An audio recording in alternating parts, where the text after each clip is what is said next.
So fellas, the Nightfall rewards, Palindrome, Shadow Price, and the Swarm are dropping this week. Not only are they dropping, but we also have double loot, meaning you can get 2 Palindromes, 2 Swarms or 2 Shadow Prices, or even 1 of each. And I know last season everyone was still hung up on 120s before they got nerfed, so not everybody was trying to grind out for a Palindrome. However, this season, Palindrome has gotten a lot better since the most recent nerfs to 120s, which is why I beg you to at least run a couple runs of this Nightfall to try to lock in some of these Nightfall rewards. Now, the Nightfall this week is the Disgrace, aka Omnigul 2.0. I know she's got a different name, but you know, it's Omnigul, pretty much. Modifiers include Fire Pit, where acolytes spawn fire pools that cause damage over time. Fellas, be careful. When you kill an acolyte, especially if you're rocking a close quarter weapon, that solar pool that they drop will shred you so fast. There's also Unstoppable Champions and Barrier Champions, Champions Mob for increased champions, as well as Navatos,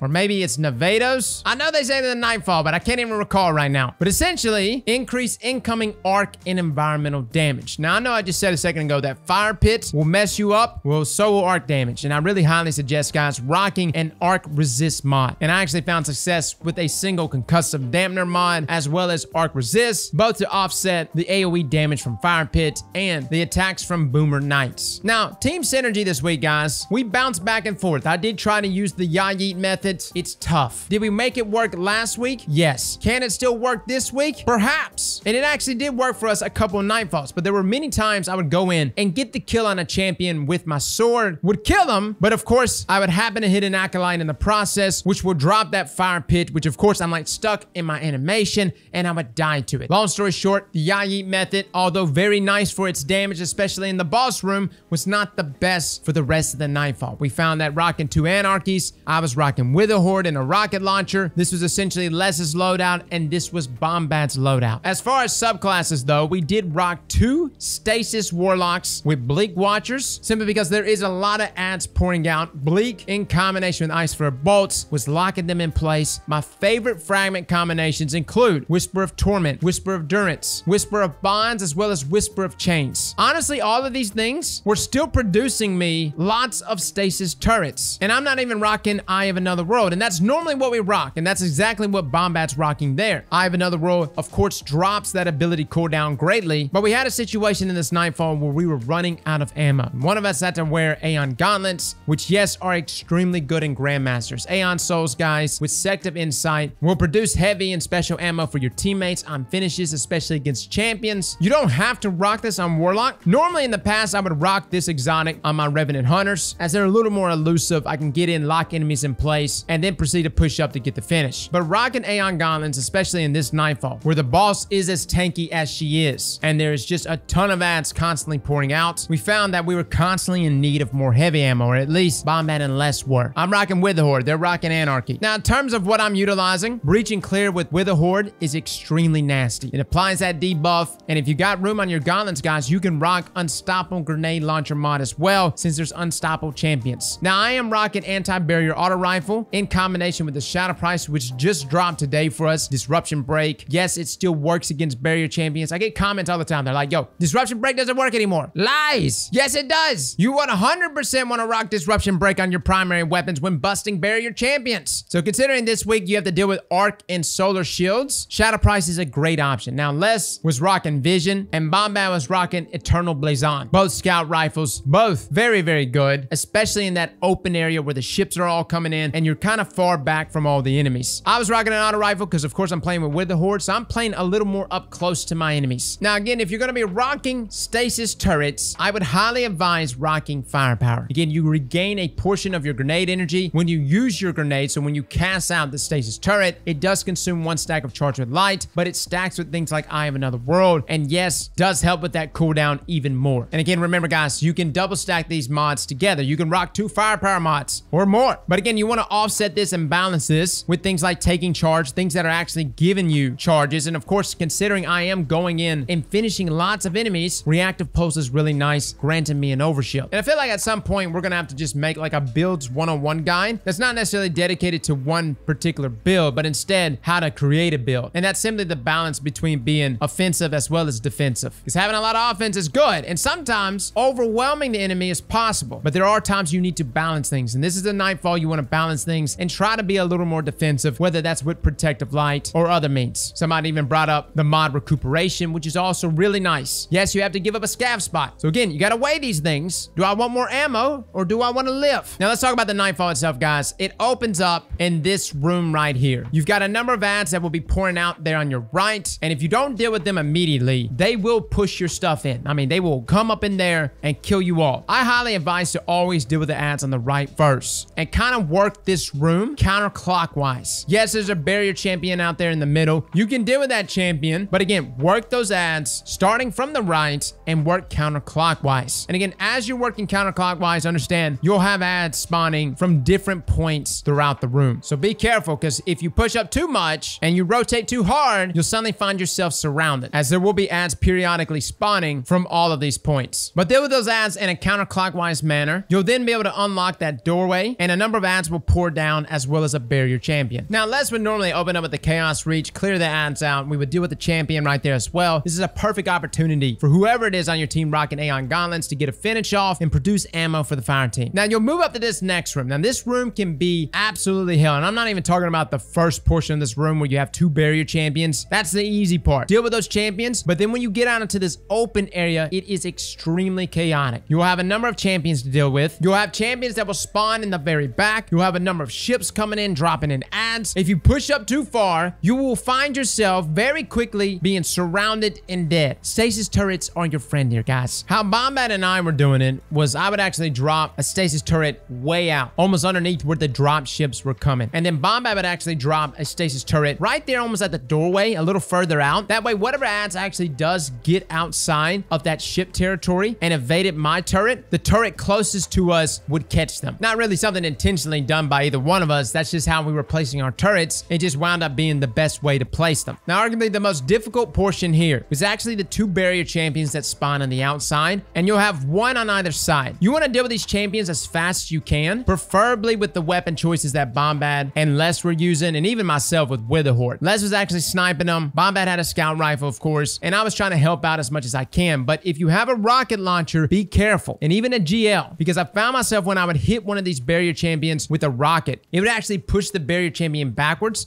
and they would drop down. So whatever damage you just did to that barrier champion, they're literally going to cast their barrier and get their health right back. So again, the balance here is to deal with the ads that are rushing you immediately, deal with those champions when they spawn, and you may even want to do something like popping a super, maybe a shade binder, to clear out some of the ads that are trying to rush you, and then allow your other 2 teammates to focus up on each one of these champions. Now, upon dealing with those barrier champions and clearing out these ads, you'll have a few more champions that drop down from the drop ship. By this point, though, especially with stasis turrets, you should have everything on lockdown. Now, moving to the next area, you will have 2 barrier champions and a number of ads. This is where I would actually get a finish off on an enemy if you can. I did get sniped right here, but this is a great opportunity to get a finish off in comparison to the previous outside area, as there's a lot more ads with those champions. But get a finish off here if you can, and then move to the next area. And this is where you actually see Omnigal 2.0, and you'll have to actually damage her to get her to go away, and she will spawn a ton of ads. I cannot stress how important it is to be chaining supers correctly. And by chaining supers correctly, it simply means having your teammates up when you pop your super. And it happens all the time with my fire team. Someone will pop a super when someone is dead. This does nothing for your fire team members. You produce all those orbs and they can't even pick them up because they're dead. So make sure that they're up whenever you pop your super, but pop your supers right here and chain them back to back. Now, after you've actually pushed Navato back, you'll have an unstoppable champion to deal with, a number of ads up top, and the most annoying barrier champion on that top area. And he is so annoying to deal with. You can't land anarchy shots up there. I tried so many times to land a Witherhorde shot. It's just not happening, guys. He's got this railing in front of him, and that's what's actually keeping him safe. That little piece of metal in front of him, which is why Les and Bombat pretty much had to hit him with a scout rifle and sniper rifles to gun him down. And of course, this is a lot easier if you've got someone rocking breach and clear. Bombat's rocking it with his ignition code, so putting up a shot up there can proc that debuff. Now, before we move into the boss room, we have 2 barrier champions and some ads. Now, we messed up here, but this is also another great opportunity to get some finishes off. Again, even though you're rocking reactive pulse and you're getting that overshield elsewhere, you really don't want to go out for those like risky finishes. You want to try to finish off champions when they're alone or when there's only 2 of them together and not many ads pouring in on you. Now, the boss room. Now, Navato has a number of phases. She'll actually pop up there, right there at the bottom area, along with a number of ads there at the beginning. Once you get her health low enough, though, she will teleport away. And this is when you want to move back up to the top area, as you're going to have a lot of ads spawning in. Now, there's two places to sit. You can sit where I'm sitting, which is at the top of these stairs. Now, I feel safe here because I got Witherhorde. I could drop a Witherhorde shot at my feet, down at the bottom of the stairs. I'm good. Plus, Navato likes to move around a bunch. It's hard getting Witherhorde shots on her, at least directly. So I got to be somewhat close enough to her to land these shots. But Bombat and Les like to sit back on that other collapsed catwalk. You can sit there, and I would actually advise kind of doing what we're doing here, where we have the team split, where two of us would sit back there in the catwalk area, and one of us would sit up there on the top of the stairs. Now, upon getting Navato to the next phase of her health, ads will begin to pour out both on the right side, behind you, down low, pretty much everywhere. But the main ones you want to focus on are the unstoppable champions that spawn, or at least the one unstoppable champion that spawns there right there in the middle. Deal with him first, and then worry about the other ads. And again, this is where Stacy really shines. I like to put her right there on the ledge on top so that she can not just freeze the boss when the boss spawns in, but she simultaneously has the high ground on all of these enemies coming in. So she just sits there and freezes them over and over. Now, upon gunning down these ads and these champs, Navato will spawn back again in the middle area. You'll get her health to that final third, and then she will spawn down low. Now, this is where you want to be saving your supers. Again, throughout the rest of the Nightfall, use all your supers, go crazy. But at this point right here, pop every super you got and go in on her. Even your shade binders. Guys, you really want to make this part go as quickly as you can, because it can last you all of 20 seconds, or it can last you another 5 minutes at this part. Because ads, at least from what I've seen, just do not stop. They just keep pouring out over and over. If you pop all three supers right here at this point, though, when she reaches a third of her health and she's down there at that bottom area, you should be able to shred her down. Shade binders is not exactly one of the best DPS supers, but place a couple of anarchy shots on her, get breach and clear on her, pop those supers, and you should be able to shred this final bit of her health. So guys, that is our Nightfall guide for this week's Grandmaster. Again, the 3 old adept weapons from last season, Palindrome, Shadow Price, and the Swarm, are all dropping. If you're interested in some reviews for those weapons, though, down below in the description will be reviews of those weapons, as well as the link cards above. Fellas and ladies, thank you all for coming and watching, and as always, slap that like button like your mama told you right.